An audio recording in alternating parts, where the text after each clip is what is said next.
What would that look?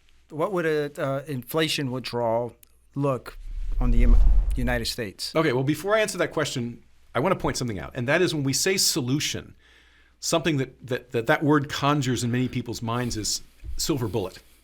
How can we solve this thing quickly and efficiently? Are you saying there's no silver bullet, Steve? That's exactly what I'm saying. Well, there's a meme on Facebook that's been going around for a while, and I forget the exact wording, but it shows two. Why did we do this episode? Well, no, it shows two lines of people. One is very, very short, and one is very, very long. And the long line is going up to a desk where a person it says reassuring lies or something like that. And the other one, which has like two people in front of it, says hard truths. Yeah. Okay, so we're going to traffic today in hard truths. Well, that's what we do here at the JBS, and that's what's so hard about for a lot of activists is that we have never ever presented a solution that is going to be an overnight solution or a silver bullet. We're like, okay, this is it. You do this and you call your representative and we do this and everything's fine. And that's clearly this is in line with that. So we have no silver bullet. We have a hard truth.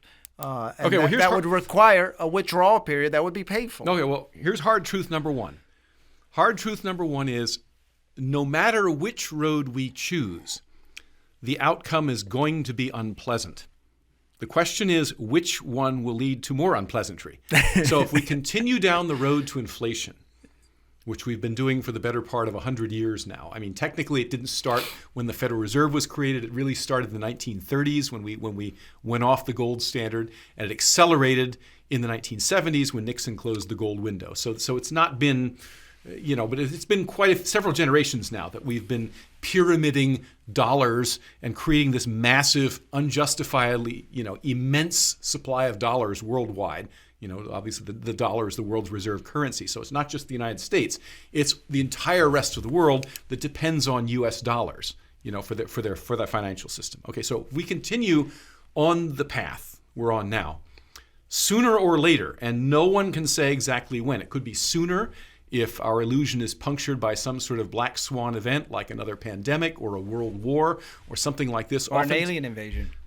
Perhaps, yes. But anyway, I mean, usually if you look at the history of hyperinflation, truly ruinous hyperinflation, such as Germany experienced after the end of World War II, or Japan after World War I, in Germany's case, Japan after World War II, and so forth, you see that oftentimes it's some really awful critical event. Argentina, when I lived in Argentina as a teenager from 79 to 80, they had merely high inflation. The hyperinflation kicked in after they lost the Falklands War in 1982 and got rid of the military junta and tried to go back to a more or less democratic government. And their first president, Alfonsín, didn't know what to do. And within a couple months, their inflation rate was at many thousands of percent, and everyone's savings was wiped out. That's what I'm talking about. So that will happen eventually to us. Now, because we have the world's reserve currency, we can get away with stuff that the Argentinas and the Zimbabwe's and the Sri Lankas of the world can't get away with their respective currencies. Now, isn't that in jeopardy, though, that status? Well, it is, but my point is that those countries, when they start printing too much money, the boom comes down pretty quickly. I mean, they pay the price fairly quickly. So they have to take heed. They have to, and unfortunately, Argentina's government has proved as profligate as our own. But we have this wonderful mechanism where we can export a lot of this froth, this inflationary froth, to other countries and spread the misery around worldwide. They buy our debt, right? Oh, sure.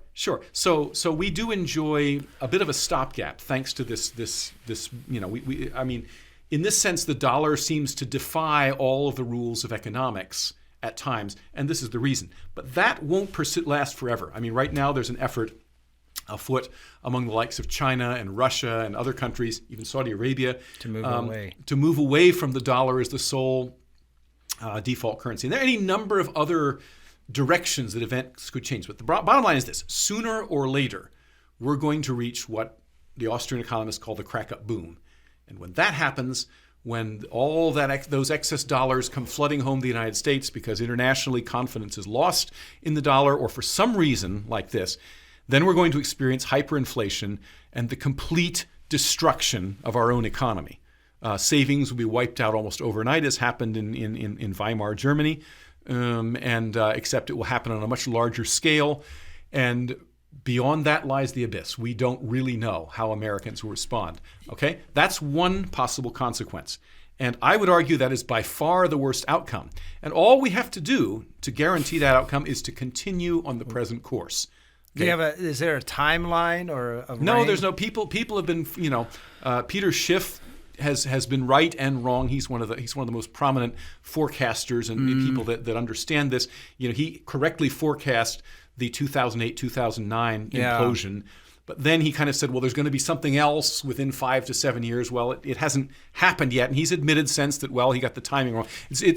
Economic events are notoriously difficult to time. Well, that's what I noticed because you had mentioned Semiholz, and you gave me that book and I've read it, and he wrote that during the Carter years, and he's saying almost exactly what you're saying. Like, if we continue this is where it's going. Well, it's been 50 years. It has been a long time, and this is a problem. Now, of course, we've had events like the Great Recession that have punctured the illusion temporarily. And I would submit that the economy's never really returned to the to the go-go days of the 1980s and 1990s, which again I remember very well. When the stock market seemed to defy gravity. Of course, all that was inflationary as well.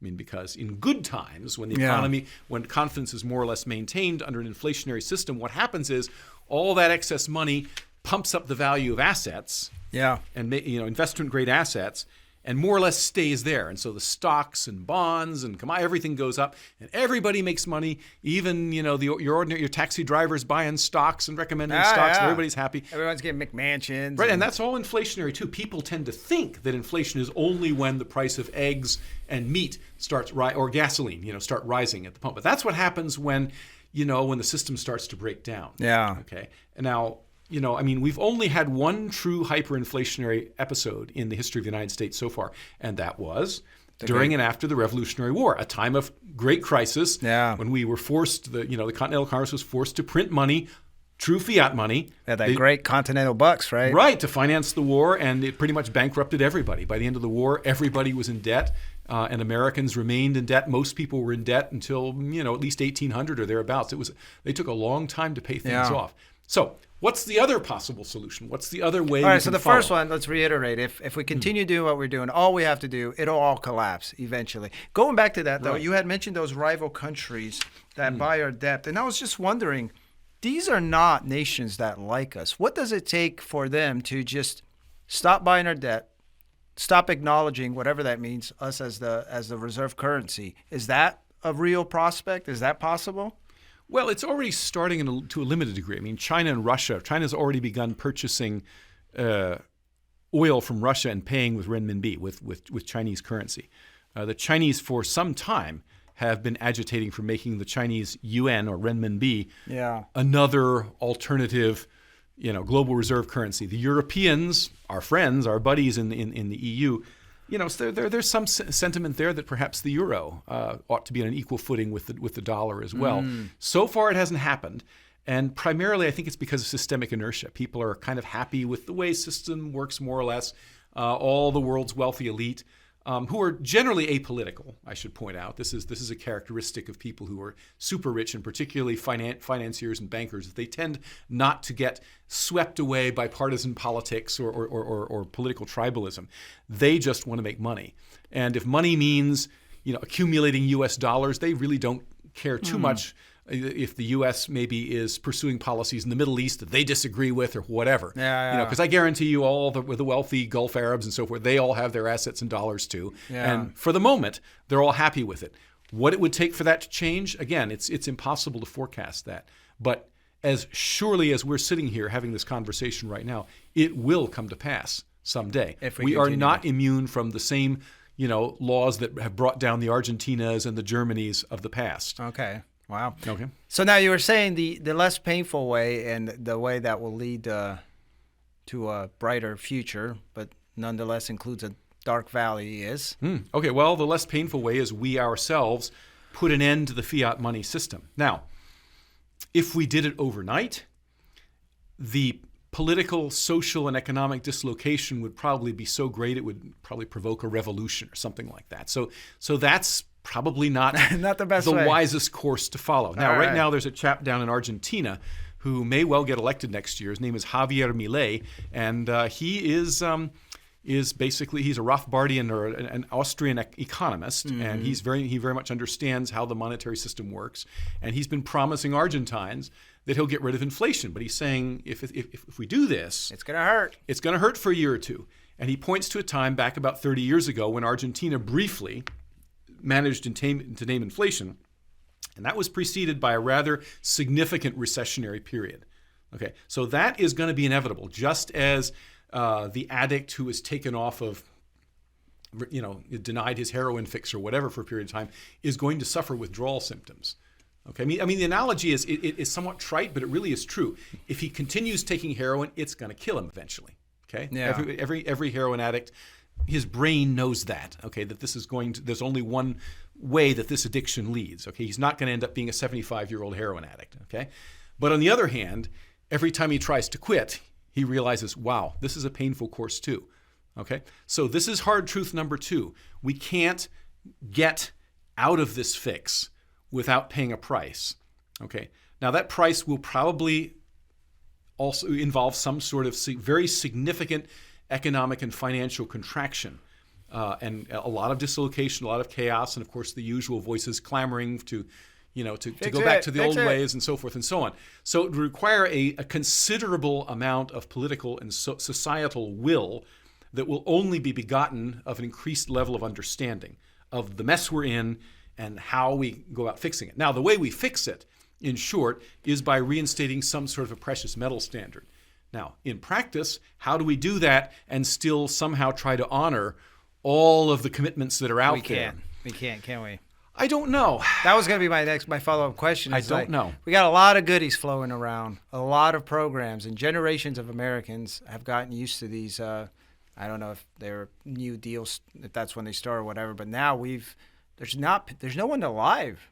I should think that it could be done over a period of, say, 10 years, and something like that. Basically begin calling in, federal debt, and changing the structure of the debt, and this kind of thing. We have a lot of gold, and we can get a lot more. There's plenty of gold in the earth, and demand for gold and silver. Is that of course, all it would rise. Take? What about no changes to the economy? Do we need to there produce would be. more? Obviously, there would be, but to pass a law saying, okay, we're going to require banks to be full reserve.